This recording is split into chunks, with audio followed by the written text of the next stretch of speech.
there's an apology for Councillor Ruttencourt. I'd like to move. Thank you, Councillor Douglas, and second by Councillor Hart. All those in favour, please say aye. Aye. Carried. A leave of absence. Christmas, New Year. Don't open the cupboard off at council. That's all right, just... Yes. If anyone No other leave of absence. Okay, so no conflict of interest. Public forum, no public forum. Extraordinary urgent items, there's none. I'd like somebody to confirm the minutes that were held on the 11th of November. Thank you, Councillor Menzies, and seconded by Councillor Fraser. All those in favour, please say aye. Aye. Those against, carried. Thank you. We go to the first report, which is on item 7.1, Services and Assets Program Report, on page 13 of your agenda. And look, the floor is yours. Good morning, councillors, Mr. Chair. Good morning. So, look, I'll run through some key points within the report this month. There has been a couple of changes based on some comments over the last few months and some additional financial information shown to show the total capital works program. So, overall, it's been a really productive month for the Service and Asset team. We're now well underway with the work associated with the Three Waters reform. We have been to market and currently working through selection of panellists for that and building the project teams associated with that package of work. Staff have now relocated into 20 Don Street and settling in well. Chambers at the moment is on track to relocate furniture at the end of the year and ready for January. For a start. So and 4th Street, we've now started work in 4th Street as well, so that started last week. In regards to completed projects in the last month's reporting period, Monowai Canal Bridge, 9 bridge packages. I'm probably stealing the thunder of the roading guys this time round. 5 bridges in the southern package, and the February flood damage repairs have been completed the Cycle Trail. Projects due to start over the next couple of months is the Lakefront Drive Te Anau. That one has been pushed back to start till after Christmas, just with supply and also not wanting to start that project just and then pull out. Part of the contract was that we weren't to work over Christmas, so there wasn't a lot of value of starting to open that up and then put it back together again. So that'll start in the new year. Main delay on that is the pipe for that is non-standard, so we're not having an issue getting supply of 100mm reasonably standard water main, but that is a 300 or 350 running through there. And a number of roading packages starting in the next couple of months. I added a section from last month just around some of the actions or items that were requested from this committee. We've now added in the total capital expenditure shown across all capital expenditure of council, which I'll touch on shortly. We added to the risk matrix an overall program delivery risk. There was questions raised around the Cycle Trail, and we confirmed that there was a maintenance plan in place and a contractor. The UPark consent is still with Environment South, and we've been advised it's been non-notified and currently working with 4 affected parties. With one already worked through. So going on to the main 2020-21 financial summary. So we've added a section this month in regards to the top box is effectively the 33.75 million is currently sitting within the CAMS projects, the annual plan and any carry forwards. On top of that, we have been approved the 13.53 million in regards to stimulus funding. That's split over the next 18 months to 2 years. At this point in time, there's $4.4 million of that work to be completed in this financial year. That doesn't include the contributions, the financial contributions that are being made to the Te Anau Wastewater Project to the tune of $2 million. That's effectively a transfer of funds rather than actually physical work being added. Outside of the main capital projects, we obviously have capital replacement work as well. So that's now been added in another box, which is $12.4 million of roading capital and IT infrastructure of 3.7. So as you'll see on the bottom line there's $54.8 million of capital works that is being undertaken by the project teams and across the asset and activity management teams. So reasonable amount that's actually is actually happening. So for us at the moment, it's a really big focus on delivering of that. There's a lot of projects across all of that program. What we've got to be very, very mindful of is the ability to deliver that is being careful that we're not distracted by other things that tend to come through from requests and smaller projects that get sort of thrown into the mix during the year. So as we start reporting on this more, we'll start getting a little bit more information in regards to the key projects and the prioritisation of those, and any early warning signs in regards to carry forwards into the next year. We already do have a number of projects that are likely to carry forward, but we're also looking at what other projects we can bring forward to advance to make sure that we're still hitting as close to the 54 million as possible. And just on the risk page, we've just added the works program 2021 not meeting targets. Currently, we're progressing very well. There is a number of projects in there that we've got on the higher risk list. Those are more around consent renewals, allowing then capital works to progress. So at this stage, we're just keeping a mindful tracking eye on those. We are seeing some delay in materials on projects, predominantly around community facilities, glass, aluminium, as the carpets, whiteware. We're seeing huge delays on those at the moment. So works that was planned to happen over the summer break, especially around window replacements and halls and the like, and even the demand that's on some of the subcontractors out there at the moment with ability, especially in the regions and some of those smaller trades, we're seeing are reasonably maxed out. So it's a watching brief. We haven't seen too many issues with the larger infrastructure at this point in time. But we've got Joe, who's in our Three Waters team, working regularly with our suppliers around any risk to delays, especially around the works that will roll out in that Three Waters stimulus next year. So that's really the key things I wanted to talk to in regards to the report, and happy to take any questions. Thank you. Thanks for that, Nick. Do you want to make any comments before we start? Well, thank you, Mr. Chairman. No, look, I think it's been, Nick and I have worked closely on ensuring that we're improving the type of information that is provided, and I'm comfortable with where we've got to. Nick has done a significant amount of work in this space, and I think we're seeing it starting to pay dividends in both information available as well as capacity to deliver. I think it's really important that we continue as an organisation to focus on that value of almost $55 million and the extent to which that will place pressure and strain on our staff, and that in itself is a risk. So we need to be mindful of that, and appreciate your support. Yep. Councillor Harper. Yes, thank you, Mr. Chairman. Nick, on page 22, 23, one of the Preaching Bridge, pretty well up to scratch on that work there, and I see you've got work to be undertaken in 2 stages with maintenance items, blah blah.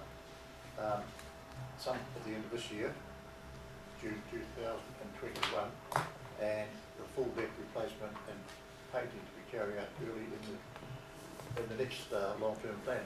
Now, is there any reason why these 2 lots of work can't be done consecutively while you've got all the equipment up there, say shifting it away and coming back again, and disrupting the locals twice? There may well be, but maybe a good reason, but I'm not sure. Yeah, through you, Mr. Chair. Apologies. I'll probably ask one of our transport team to answer that, or they're across the bridging. If you want to. Yeah, I thought Rob would be able to handle this. Yeah. Morning, through you, Chair. We're having to 2-stage it because there's a significant amount of work, and it's probably exceeded our initial budgets to do the work, so we're prioritising it for stuff that needs to be done within a 6 to 9 month period, and then stuff which has like a time frame of probably 3 years. So that's purely and simply that with budget constraints and prioritising the works, it will be done in 2 stages. Okay, so early in the next LTP could be 2 years away, 2 years away.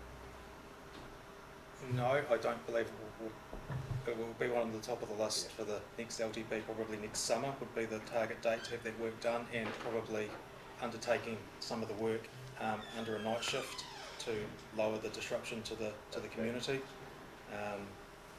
The options that we're looking at the moment. So Summer really probably would not be an appropriate time up there with harvesting and stuff like that, but your call. yes. And another, Yeah. the around the mountain cycle trail with the washout that's there, we got funding from the emergency funding for that, but I see in the last little bit a temporary detour has been suspended for use this season while longer term solutions are being developed. Are those longer term solutions and the cost of them included in the funding, or are they extra funding? If so, where does that jump on? Through you, Mr Chair, that's yet to be determined. So the funding has been provided for the works that have been completed to date, the emergency works. However, until the longer term solution is scoped and understood, MB doesn't give us an open checkbook, a blank check that says do whatever you need to do. We need to work closely with them to determine what is the long-term solution and what is that going to cost and how do you stage that and so on and so forth. And that does actually pay for a long term solution? There's No guarantees. No guarantee. No. Yeah. Okay. But as Mr Russell identified, that's part of the process of scoping that particular work, and those sort of discussions and negotiations will occur at that time. Now, valid question, but probably a little bit premature. Through you, Mr Chair, so the team have been working with Environment South in regards to the damage that was done there. Yep. And at this stage, it isn't an easy fix in regards to the connections of those 2 rivers coming into that location.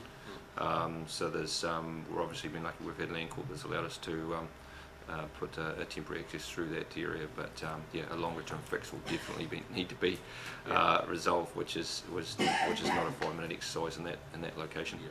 Okay. As Councillor Menzies, you are next, but do you have a comment with regards to the trail? Just briefly,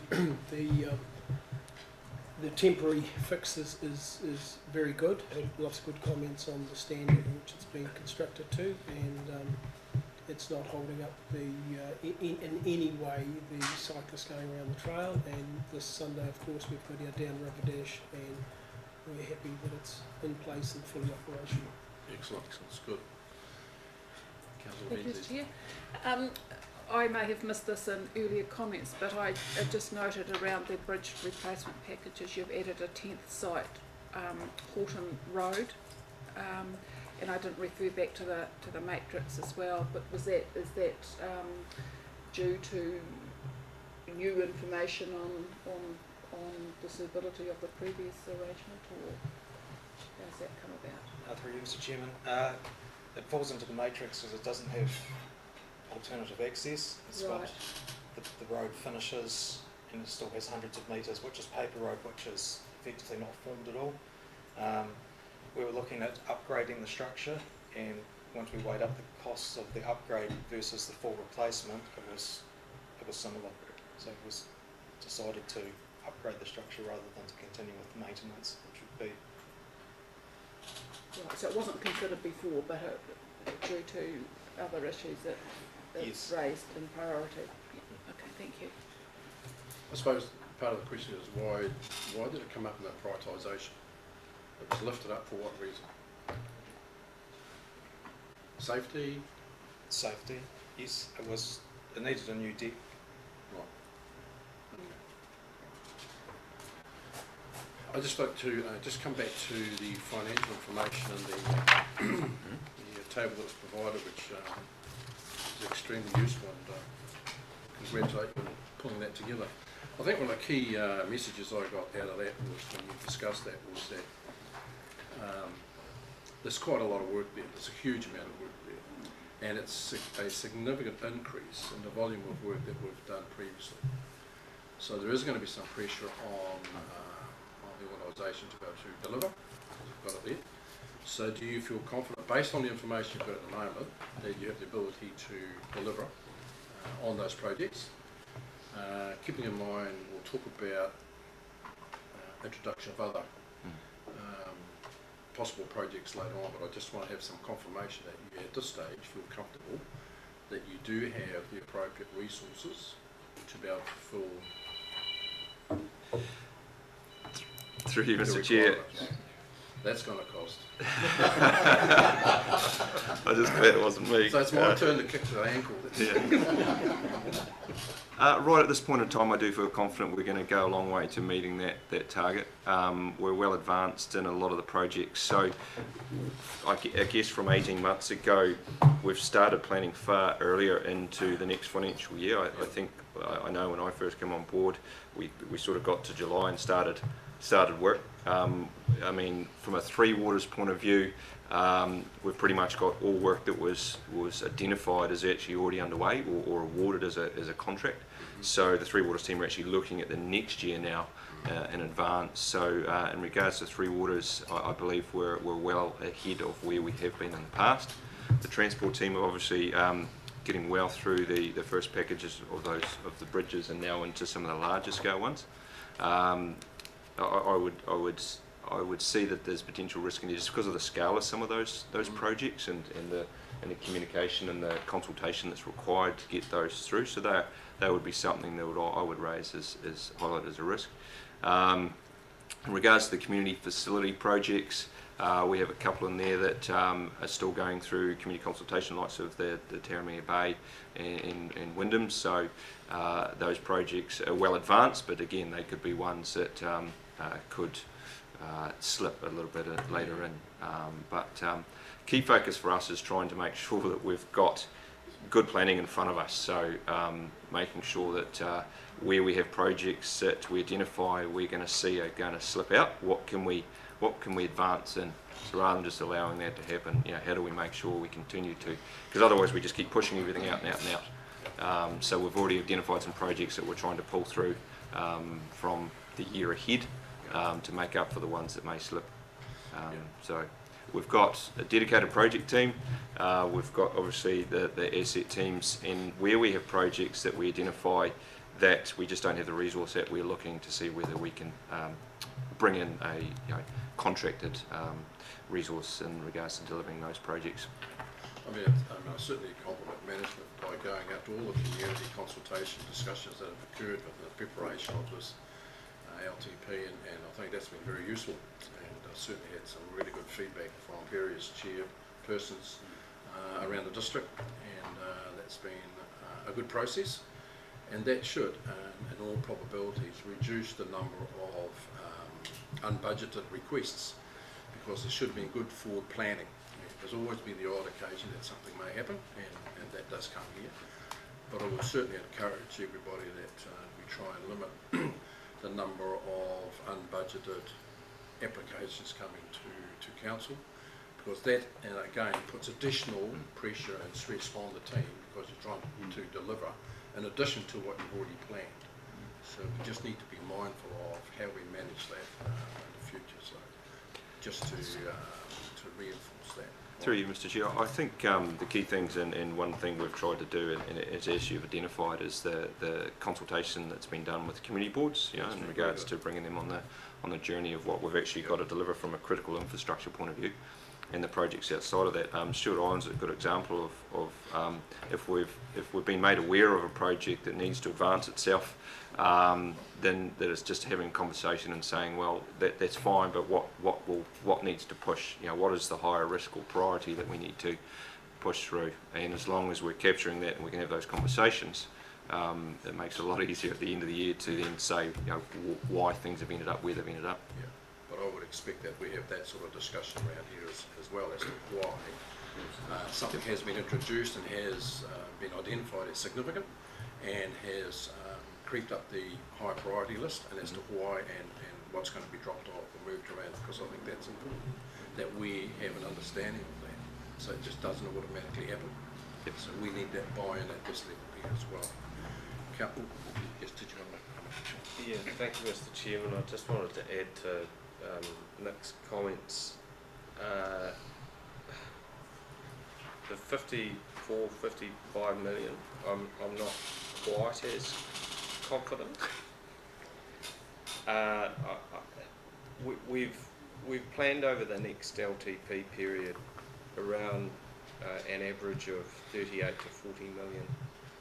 And I think given the complexity of the program of works that we deliver, the extent of landowner negotiations, the extent of easements, land acquisition, consenting, supply, and the diversity of the works program, it is for the scale of organisation that we are, it's a big undertaking that involves a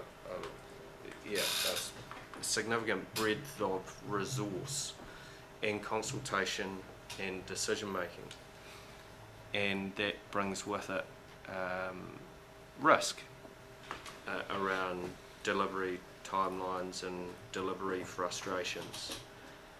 In a perfect world, if consenting timelines were met, supply chain timelines were met, and there were no decisions left to make on the works program, yes, I'd be much more confident.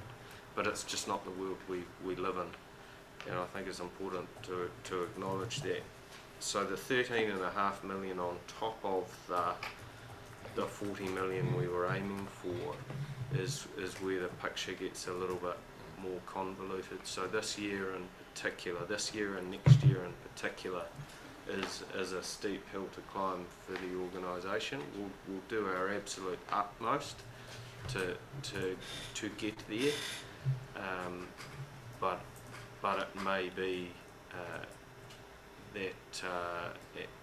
that we need to look at how we prioritise, as Nick says, in a way that isn't reactive but a bit more proactive. So that's where Nick said a couple of times today, we need to be having the right conversations at the right time and providing the right information, so we do get those early warning signals around how things are tracking. Where, as an example, we're holding a session with all of the deliverers across Services and Assets Group in the last week before Christmas to have a look at, to do a deep dive into our capital works program and have a look at cash flow forecasting. Cash flow forecasting is not something traditionally that this organisation has done, but it provides a very good indicator as to how a capital works program is performing at any particular given time, and how steep the hill is that you need to climb for the remainder of the financial year.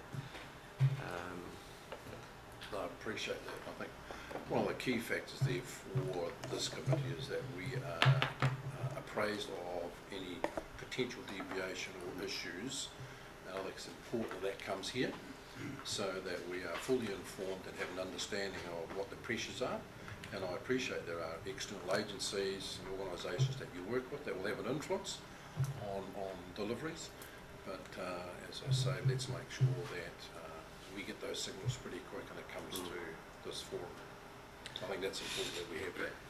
And through you, Mr. Chair, in regards to, obviously we're going into a new LTP, and I think there's definitely often a driver to put a lot of projects into that first year. We do need to make sure, I guess, as governance, we temper some of that in regards to, again, the priority of some of those projects, and making sure we're not setting ourselves up to fail in that very first year.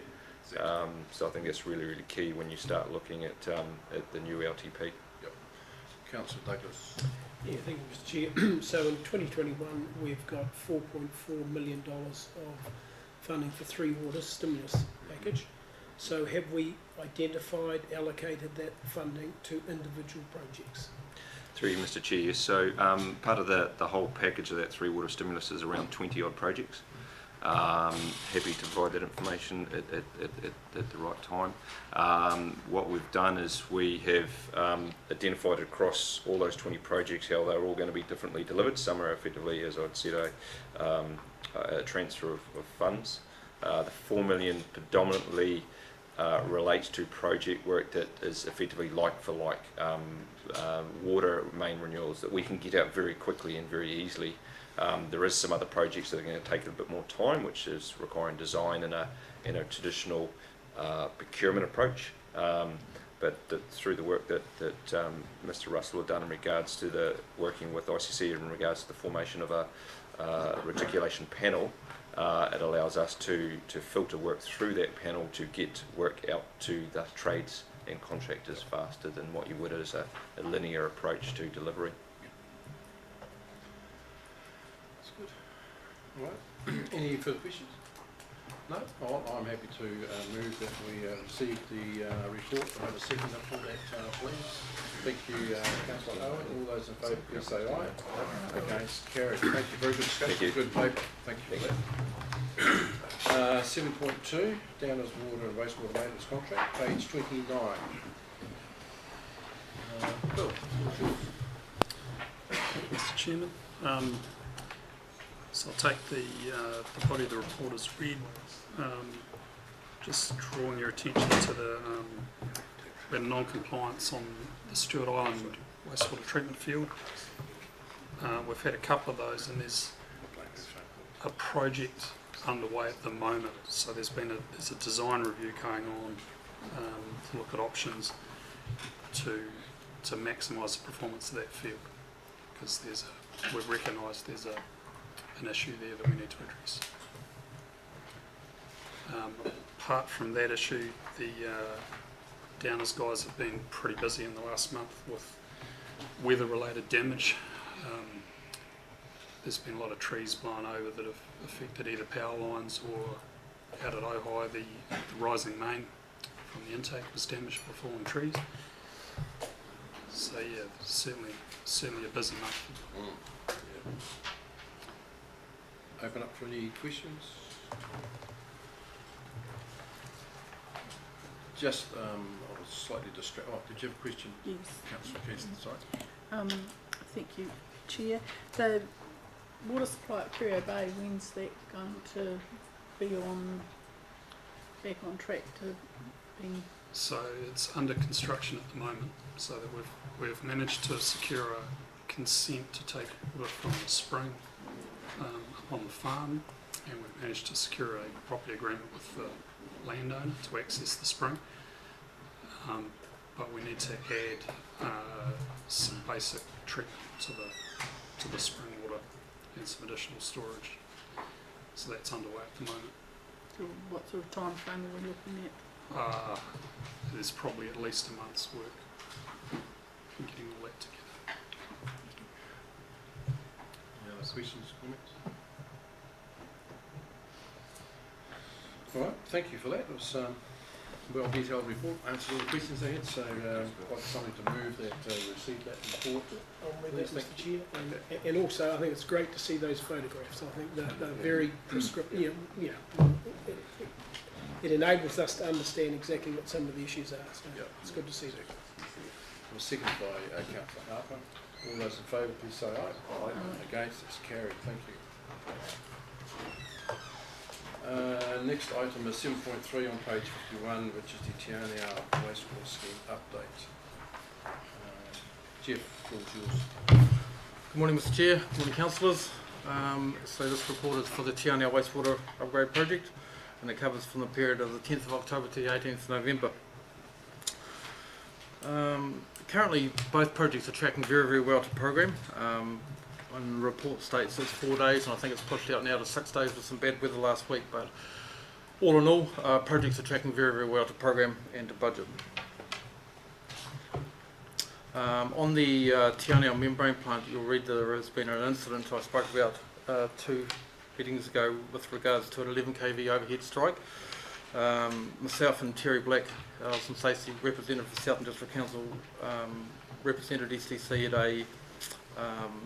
a learnings group to find out what happened to the incident, what learnings we can share amongst other contractors. So that was very helpful, and we are sharing that information with other contractors, and of course yourself once that report is due. On the Kepler block, we performed a cut and carry operation which yielded 495 bales. Again, we are due to do another cut and carry operation probably in the very, very early new year. With the growth we've had, is to do possibly another 2 after that one, so 4 in total for the year. Do you think you might get the same sort of volume? We hope to exceed it by quite a lot. We hope to double it. Is it like Per cut.